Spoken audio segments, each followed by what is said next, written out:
You ever look at someone dead in the face and think, man, you're an idiot. You are so stupid that now every time you speak, I find myself squinting.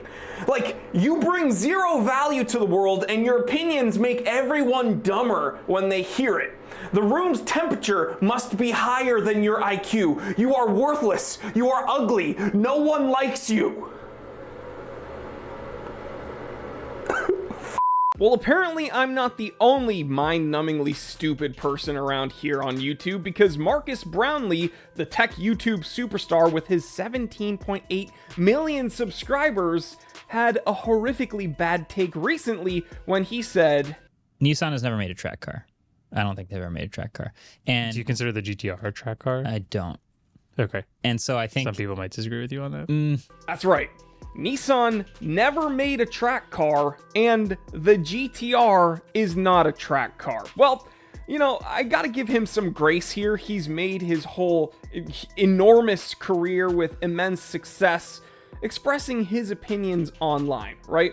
He takes a look at tech devices, like for instance a new iPhone or something, and he goes into the details of how it works and why it's good, why it's bad, all from his perspective. He seems like a very intelligent dude, and I respect his opinions on certain things, but definitely not in this regard. Because it's one thing to have a subjective opinion on an item, whether it be a new MacBook or a new iPhone or even a car, but it's another to make an objective statement that is just factually wrong. So I suppose in your opinion you can say you don't like any of the Nissan track cars that have been produced. But claiming that Nissan has never made a track car, well, again, that's just factually inaccurate. In fact, it took me zero time at all to compile a list of 23 track cars that Nissan has produced throughout the years. Now, Marcus has said that the GTR doesn't count as a track car.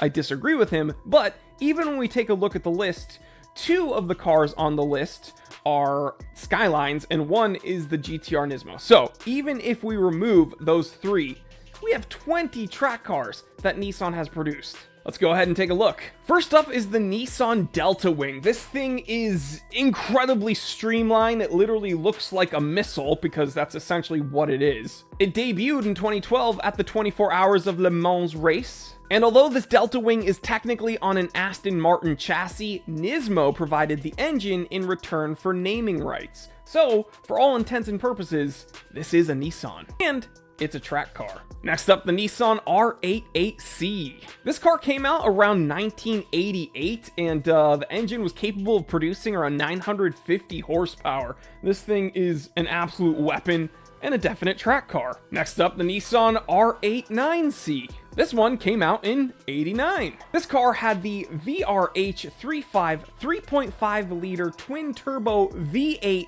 dual overhead cam engine and also produced about 950 horsepower. Next up, the Nissan R90C, also sporting that 3.5 liter twin turbo V8. The Nissan R381. This was debuted in 1968. This car produced 450 horsepower, which was insane at the time. Next, the Nissan R382 came out in 1969. This car featured Nissan's first ever V12. Next up, the Nissan R383. This debuted in 1970. This car was tested with a turbocharged V12, which brought the horsepower to 900. Next up, my favorite vehicle on the list, the Nissan R390 GT1. This came out around 1995. It's actually a car I remember looking at back in the 90s and thinking it was just freaking awesome. This had a top speed of 220 miles per hour, and for me at that age, I couldn't even conceptualize how a car could move that fast. This car was a mid-engine twin-turbo V8, and it was just insane. I mean, even by today's standards, it's just a nuts car. Next, the Nissan R391. This was a naturally aspirated 5-liter V8, and it produced about 650 horsepower. There's the Nissan Skyline Turbo C, but we're not going to talk about it because Skylines and GTRs, they don't count, according to Marcus. The Nissan Ziad RC, this, another insane freaking just missile. Similar to the Delta Wing, this one debuted at the 2014 24 Hours of Le Mans. Next, I want to mention the Prince R380, which was produced by Nissan and Prince. I'm not talking about Purple Rain. I'm talking about Prince Motor Company. This was around 1965 to 1968, and the car produced a healthy 220 horsepower, which was a lot for the time. But again, they had other race cars that we've mentioned before that made, double that. And for the 60s, that is mind-boggling. We have the Nissan GTP ZX Turbo. We have a Nissan GTR LM Nismo. We're not allowed to talk about this one, though, because if it has GTR in the name, it doesn't count.